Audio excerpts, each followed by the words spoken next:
And Senator Nelson. Our witness today is Mark Zuckerberg, founder, chairman, chief executive officer of Facebook. Mr. Zuckerberg launched Facebook February 4th, 2004, at the age of 19. And at that time, he was a student at Harvard University.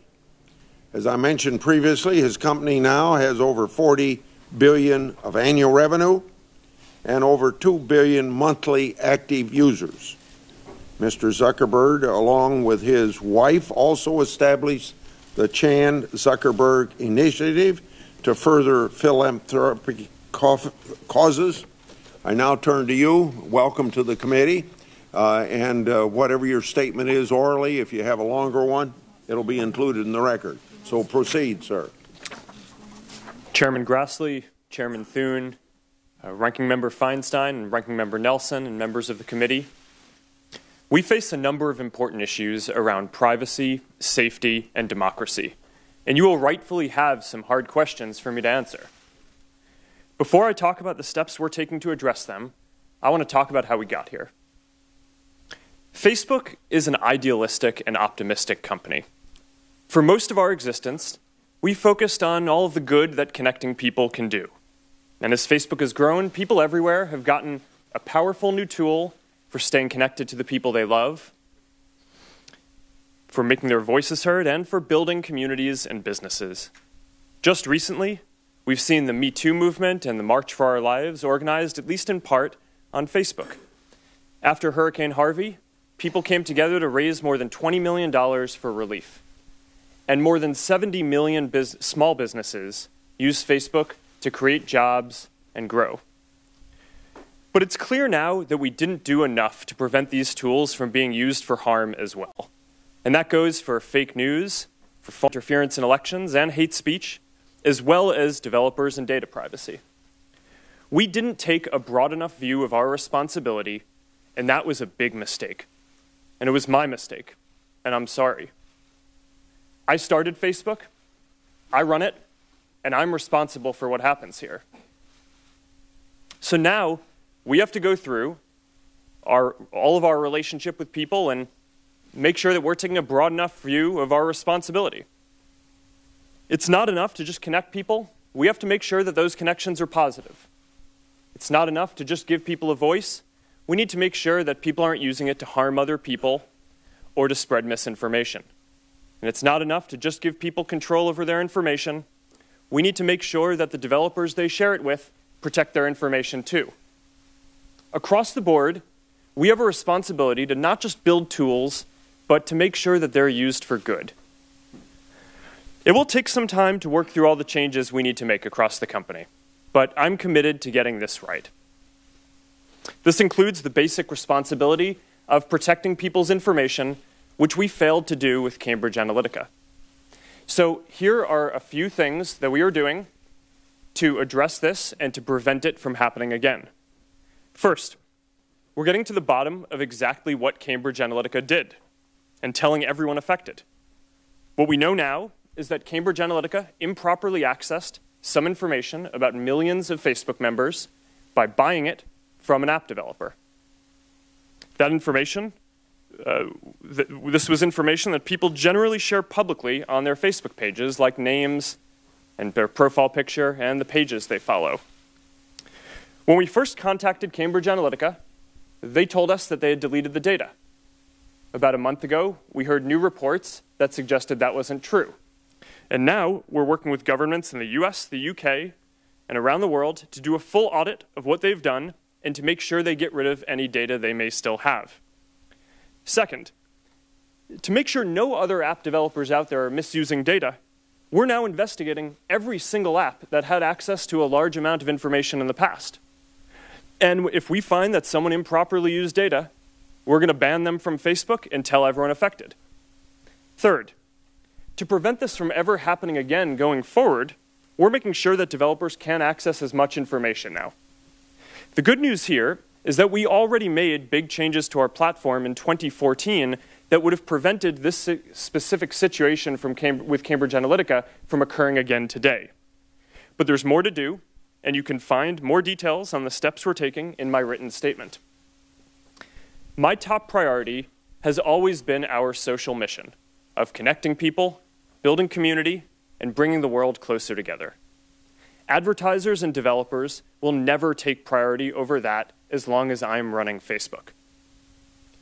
I started Facebook when I was in college. We've come a long way since then. We now serve more than 2 billion people around the world, and every day, people use our services to stay connected with the people that matter to them most. I believe deeply in what we're doing, and I know that when we address these challenges, we'll look back and view helping people connect and giving more people a voice as a positive force in the world. I realize the issues we're talking about today aren't just issues for Facebook and our community. They're issues and challenges for all of us as Americans. Thank you for having me here today, and I'm ready to take your questions. I'll remind members that maybe weren't here when I had my opening comments that we are operating under the 5-minute rule, and that applies to the 5-minute rule, and that applies to those of us who are chairing the committee as well. I start with you. Facebook handles extensive amounts of personal data for billions of users. A significant amount of that data is shared with third-party developers who utilize your platform. As of early this year, you did not actively monitor whether that data was transferred by such developers to other parties. Moreover, your policies only prohibit transfers by developers to parties seeking to profit from such data. Number one, besides Professor Kogan's transfer and now potentially CubeU, do you know of any instances where user data was improperly transferred to third party in breach of Facebook's terms? If so, how many times has that happened? And was Facebook only made aware of that transfer by some third party? Mr. Chairman, thank you. As I mentioned, we're now conducting a full investigation into every single app that had access to a large amount of information before we locked down platform to prevent developers from accessing this information in around 2014. We believe that we're going to be investigating many apps, tens of thousands of apps, and if we find any suspicious activity, we're going to conduct a full audit of those apps to understand how they're using their data and if they're doing anything improper. And if we find that they're doing anything improper, we'll ban them from Facebook, and we will tell everyone affected.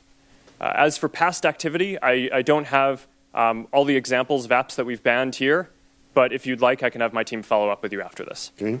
Have you ever required an audit to ensure the deletion of improperly transferred data, and if so, how many times? Mr. Chairman, yes, we have. I don't have the exact figure on how many times we have, but overall, the way we've enforced our platform policies in the past is we have looked at patterns of how apps have used our APIs and accessed information, as well as looked into reports that people have made to us about apps that might be doing sketchy things. Going forward, we're going to take a more proactive position on this and do much more regular spot checks and other reviews of apps, as well as increasing the amount of audits that we do. And again, I can make sure that our team follows up with you on anything about the specific past stats that would be interesting. I was going to assume that sitting here today, you have no idea.